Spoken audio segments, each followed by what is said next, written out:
Muito bem-vindo ao programa Momento da Graça, que é o nosso programa do YouTube, mas você pode também nos encontrar no Facebook, na página da Primeira Igreja Batista de Cruzeiro do Sul, acompanhar todas as nossas mensagens e lições do passado. Mas hoje nós estamos prontos para mais um personagem da Bíblia. Nós, início do ano, começamos uma série sobre pessoas da Bíblia para aprender com elas as coisas que nós precisamos para a vida cristã. Então hoje nós estamos prontos para examinar, assim, vai ser muito rápido, a vida do profeta Elias. Até porque tem muita coisa na Bíblia sobre Elias e nós vamos apenas poder, assim, dar uma pincelada geral, mas tem um momento na vida do profeta que eu considero o ponto focal e nós vamos na próxima semana estar examinando Eliseu. E aliás, a gente já precisa avisar que na próxima semana vai estar na quarta-feira, dia 9 de setembro, em transmissão live, direto do templo da igreja. Então nós vamos estar examinando Eliseu na próxima semana, que é quem herdou os poderes e a profecia da parte de Elias. Mas hoje ainda estamos somente nesse formato e vamos então dar uma olhada rápida na vida do profeta Elias. Nós não vamos ler muitos textos hoje, porque são muitos, e eu apenas quero encorajar você a abrir a sua Bíblia e examinar o capítulo 19 de 1 Reis. É onde nós vamos encontrar esse ponto focal, o ponto crítico, crucial na vida do profeta. Mas vamos um pouquinho sobre Elias no contexto geral da Bíblia.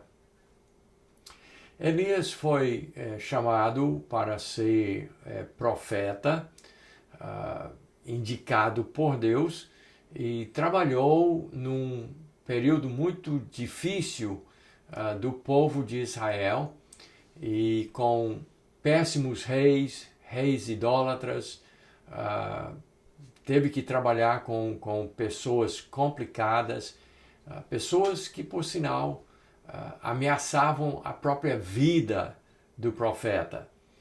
Mas Elias é tão importante que ele foi, de uma forma singular, chamado para ser profeta dos profetas, como se diz.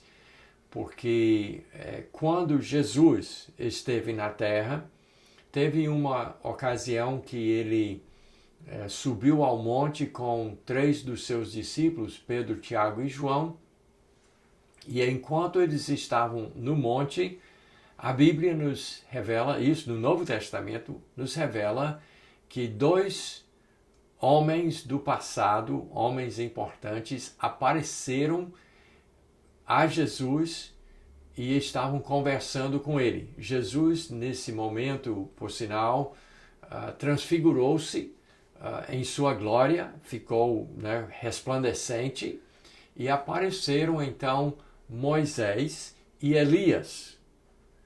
Esses homens, Moisés e Elias, tinham morrido centenas de anos antes, mas Moisés é importante porque foi aquele libertador que Deus escolheu para tirar o povo da escravidão e trazer de volta para sua terra, mas principalmente para instalar o judaísmo como religião oficial do povo de Israel.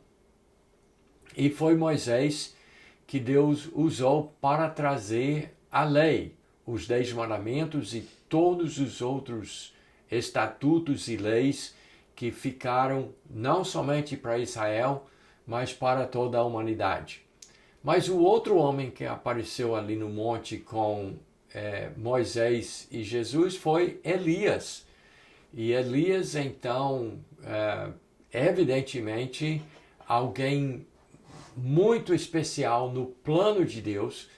E Elias, então, é referido como alguém que estaria presente, não somente na vida de Jesus, mas quando da vinda de João Batista, tem uma alusão da parte de Jesus que João Batista seria um profeta novo nos moldes de Elias, até pela roupa que usava, pela maneira assim sisuda de apresentar a mensagem.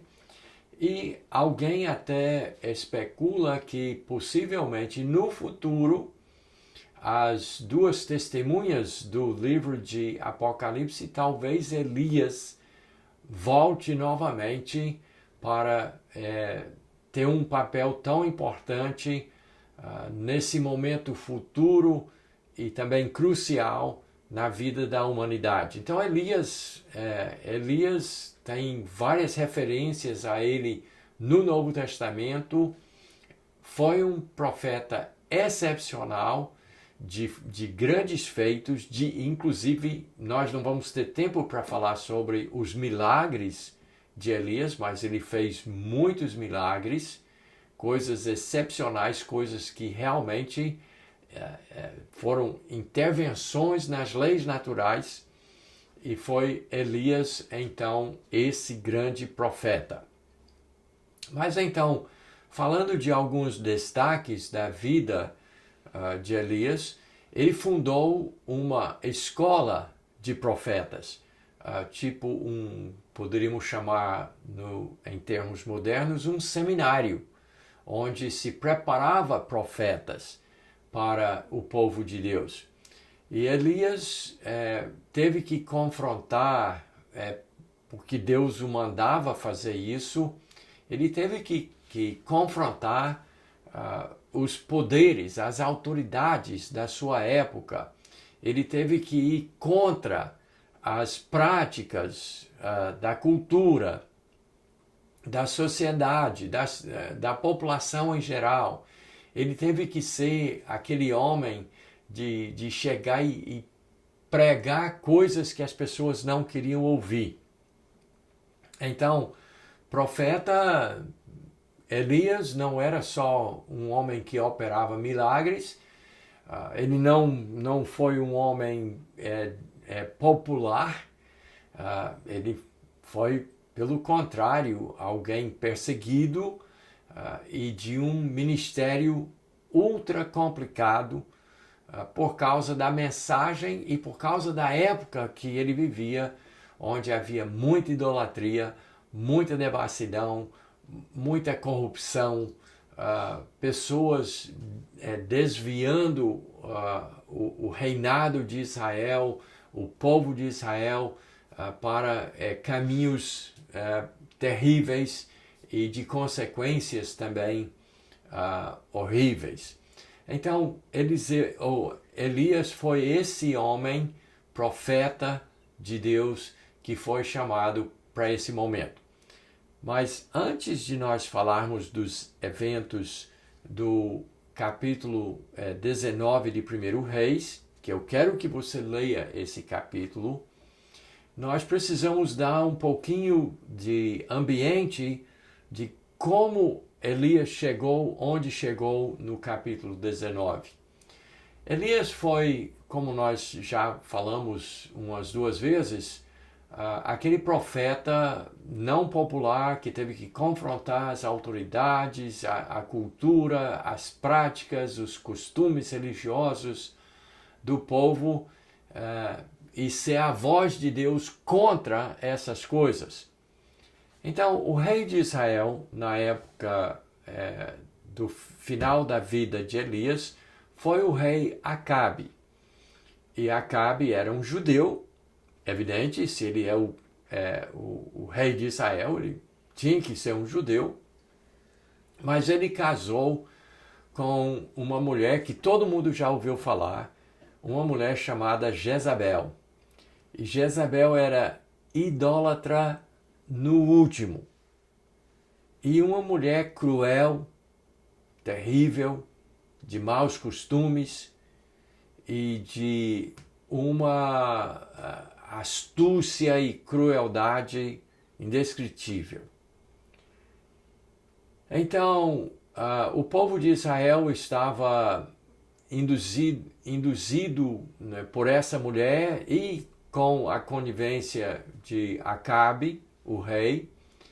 Eles tinham adotado a adoração a um deus falso estrangeiro inventado pelos homens por nome Baal.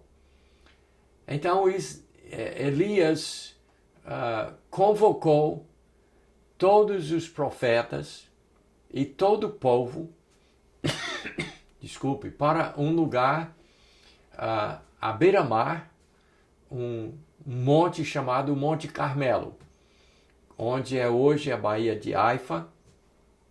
É uma pequena protuberância no mar Mediterrâneo e o monte com vista para o mar e a baía.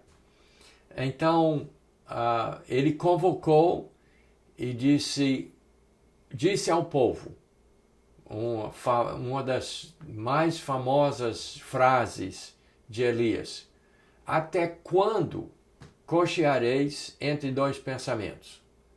Qual era o problema em Israel? Oficialmente, Israel era para adorar ao Deus vivo, ao Deus Jeová. Mas eles tinham preferência na sua religião popular pela religião de Baal, desse Deus falso. E então eles tinham, oficialmente, eles diziam que eram judeus e adoravam a Deus, mas só que o que eles faziam na prática não tinha nada a ver com a religião oficial de Deus. Eles praticavam outra coisa. Até parece muito os nossos dias. As coisas não mudam, né? As pessoas dizem, eu sou cristão, mas pratica idolatria, pratica outras coisas que não tem nada a ver com o cristianismo. Ou diz, eu sou evangélico e não prega o evangelho, prega outra mensagem, prega dinheiro, milagres, poder, saúde, não sei o que mais. Então, diz uma coisa com os lábios, mas pratica outra religião totalmente diferente. Então, Elias vivia essa situação, ele convocou então o povo e disse, até quando cocheareis entre dois pensamentos? Ou seja, vocês dizem que são de Deus, mas adoram um Deus falso. Não pratica aquilo que está na lei de Deus, pratica essas coisas devassas, cheio de pecado, cheio de orgias, cheio de práticas que não tem nada a ver com o que Deus manda. Então, até quando? Hoje nós vamos resolver. Isso você encontra um capítulo antes no livro de 1 Reis. Então ele convoca os profetas de Baal, centenas deles. E ele diz, vamos fazer o seguinte, vocês ajeitam o altar, põem um sacrifício em cima, isso lá em cima do monte. Então vocês fazem isso, aí vocês invocam o Deus Baal para ele então mandar descer fogo do céu e consumir o sacrifício de vocês. E assim fizeram. Mas só que o fogo não desceu. E Elias ficou zombando deles, dizendo, cadê o Deus? Fala mais alto, porque talvez ele esteja viajando, talvez ele esteja dormindo. Ele zombava deles. E ele era um só. Elias era o profeta de Deus contra 450 profetas de Baal. E então eles se cortavam e gritavam e fizeram todo aquele barulho e não aconteceu nada. Elias disse, agora fique quieto aí, fica para um lado, agora veja só. Aí ele ajeitou um altar, colocou a lenha, o animal sacrificado em cima e ainda mandou cavar uma vala ao redor e mandou o pessoal ladeira acima trazer água e derramar em cima ensopar e alagar a coisa com água. Aí ele pediu a Deus e Deus mandou fogo e consumiu todo aquele sacrifício diante do povo. Aí ele disse, agora, povo, o Deus verdadeiro é o meu Deus. Esse é o Deus verdadeiro. Ele provou isso. E esses são profetas falsos, de um Deus falso, mentiroso. Então mata eles. E mataram. E a rainha Jezabel ficou furiosa e jurou que se eu não fizer a Elias o mesmo que ele fez aos meus profetas, ainda hoje, eu não sou de nada. Ela jurou morte para Elias. E Elias fez o seguinte, isso é muito triste, fugiu de uma mulher, enfrentou todos os profetas falsos, junto ao povo, diante do povo, mas aí, quando uma mulher ameaçou, ele saiu correndo, fugiu. E aí, então, ele foi para o deserto, tem todas as circunstâncias, e nós queremos mostrar uma atitude em Elias, a qual nós precisamos nos precaver, nós precisamos ter cuidado para não ter essa mesma atitude que Elias teve. Então, a Bíblia nos conta que ele foi sustentado durante muito tempo por milagres de Deus. Deus fez ele ter água para beber, comida trazido por pássaros. Depois ele disse, agora vá para um outro lugar, para um outro monte. Aí tudo indica que foi no deserto lá para o sul e entrou numa caverna. Ele passou, inclusive, a viagem foi tão longa que ele passou 40 dias sustentado por aquela comida que Deus mandou. E aí ele foi para dentro de uma caverna e aí vem, isso tudo no capítulo 19, você pode verificar. Vem a palavra de Deus para ele e diz, Elias, o que é que você está fazendo aqui? Uma pergunta boa. Para Elias refletir, mas que uma pessoa como eu, o que é que eu estou fazendo aqui? Por que eu estou aqui? Qual é o motivo? Qual a razão? Por que eu estaria aqui? É uma pergunta que nós devemos fazer. O que eu estou fazendo nesse mundo? Qual é o meu propósito? Por que eu estou aqui? E Deus pergunta isso mais de uma vez para Elias. E finalmente Deus diz, sai de dentro da caverna, vai para lá para fora. Aí ele sai, né? Imaginamos talvez uma montanha, e ele sai na boca da caverna e o vale, o deserto embaixo. E aí a Bíblia diz que Deus mandou um forte vento que rasgava as pedras.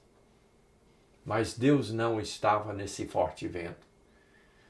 Depois ele mandou um terremoto. Mas Deus não estava no terremoto. Depois ele mandou um fogo. E Deus não estava no fogo.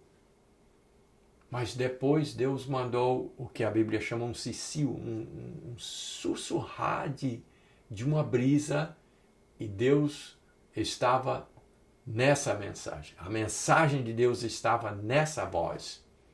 E isso, naturalmente, muita gente tem comentado esse trecho, e nós, principalmente nós batistas, que somos bem calmos, bem tranquilos na nossa maneira de adorar, de servir a Deus, enquanto que tem muitas religiões que são de vento forte e terremotos e fogo, mas nós ficamos com o sussurrar do Espírito Santo através da sua palavra.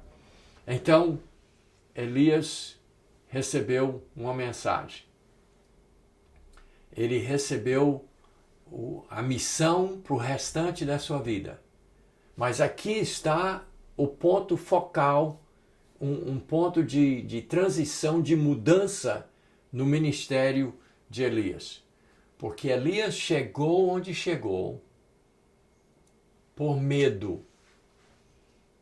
Um homem corajoso que teve coragem de ir sozinho enfrentar centenas de profetas falsos em cima de um monte e mostrar sua fé através daquele sacrifício e tudo mais que ele fez. Mas quando uma mulher ameaçou, ele correu para o deserto, se colocou debaixo de uma árvore e desejou a morte, diz a Bíblia. Pediu a morte. Prefiro morrer. Eu quero é morrer. Quer dizer, ele sofreu talvez daquilo que, né, hoje em dia é tão comum, uma depressão, uma tristeza profunda, que arrasou com ele, que tirou todo o seu ânimo, que tirou o seu desejo de viver. Mas Deus, nessa hora, ele ainda usou Elias, mas usou de uma forma diferente. Em vez daquele Elias diante, que era o Elias de milagres, o Elias de grandes feitos, o Elias de fechar o céu para não chover e depois orar a Deus e a chuva descer, e de mostrar isso de público. Em vez desse Elias de público, de coragem, de força, de milagres, Elias passou a ser o Elias da transição e do recado. Porque a partir da mensagem calma, cochichado no ouvido de Elias, Deus trouxe a seguinte mensagem e desfecho para o ministério de Elias. Ele disse: agora volta lá para a terra, de onde você fugiu, volta para lá. Porque você quer morrer, você quer entregar os pontos, mas eu quero que você saiba de uma coisa. E agora olha lá na sua Bíblia, o que é que diz, lá no verso 18 de 1 Reis, capítulo 19, diz: também conservei em Israel 7.000, todos os joelhos que não se dobraram a Baal e toda a boca que não o beijou. Porque Elias disse o seguinte: eu fiquei só. Eu sou o único. Eu sou o único que ainda é fiel a Deus. Deus disse: Elias, você está errado, rapaz. Você quer morrer, foge de mulher, abandonou tudo e correu porque uma mulher lhe ameaçou. Eu tenho mais coisas para ser feito, Elias. E não é o que você está pensando, não. Você pensa que está só, pois eu tenho 7.000 jovens que não dobraram o joelho a esse Deus falso Baal, que eu vou usar, eu vou mostrar o meu poder, e tu está aqui no meio do deserto, sentado debaixo de uma árvore, ou sentado dentro de uma caverna. O que tu está fazendo aqui, rapaz? Essa é a pergunta que Deus faz para ele. Pois eu vou lhe mostrar, eu tenho 7.000 fiéis a mim, que me amam, que me servem, estão encobertos aos teus olhos. Cadê a tua fé, Elias? Volta agora, que eu vou revelar, eu vou mostrar. Só que agora vai ser diferente. Quando tu chegares lá, tu vais ungir um novo rei, tu vais procurar um homem por nome Eliseu, que vai tomar o seu lugar. Você se mostrou tímido, para baixo, pessimista, achando que você é o único, achando que é só você, pois não é assim não. Tu vais passar o ministério para outro. E é esse Eliseu que nós vamos examinar na semana que vem, lá na igreja. Mas então, o ministério de Elias efetivamente encerrou-se ali. Quando ele entregou os pontos, quando ele se entregou ao desânimo, à tristeza, ao pessimismo, Deus disse: é assim? Pois agora tu vais ungir um outro rei, tu vais entregar o seu ministério a outro que vai ficar no seu lugar, que vai inclusive fazer mais do que você fez. E eu tenho 7.000 pessoas só esperando para me servir. Então você precisa voltar e continuar o seu ministério, mas sabendo que por causa do seu pessimismo, por causa da sua tristeza, por causa do seu desânimo, o seu desejo inclusive de morrer e de achar que você é o único, pois eu vou lhe mostrar que não é assim como você está pensando. Eu sou Deus. E eu quero encorajar os meus irmãos a ter ânimo. Nós vivemos num tempo difícil, de muita devassidão. Nós vivemos numa época que a gente muitas vezes parece ser só, isolados, poucos, pequenos demais. Mas não vamos nos entregar. Não vamos baixar a cabeça. Não vamos fugir de Jezabel, de Acabe, da cultura atual, da devassidão que o mundo se encontra. Não vamos nos render, porque Deus pode nos usar. E Deus tem milhares que só Ele sabe, no seu plano, que estão preparados para servi-lo. Então, levanta a cabeça, volte, não se renda, não se entregue, porque Deus pode nos usar ainda.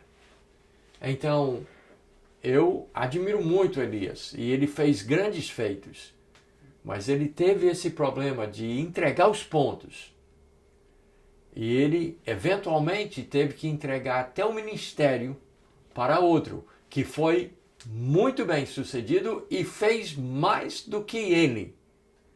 Mas Elias deve servir como exemplo para nós de coragem, mas também devemos atentar para o pessimismo, a tristeza, desânimo dele, para aprender que nós não estamos só. Deus tem um plano, Deus tem milhares que estão prontos a servi-lo. E nós devemos ir atrás dos 7.000 que ainda não se dobraram a esse mundo velho. E que Deus tem uma posição a tomar no mundo em que nós fomos inseridos. Então, Deus abençoe você e espero que você aprenda essa lição com esse exemplo de Elias. Deus abençoe e até a próxima semana.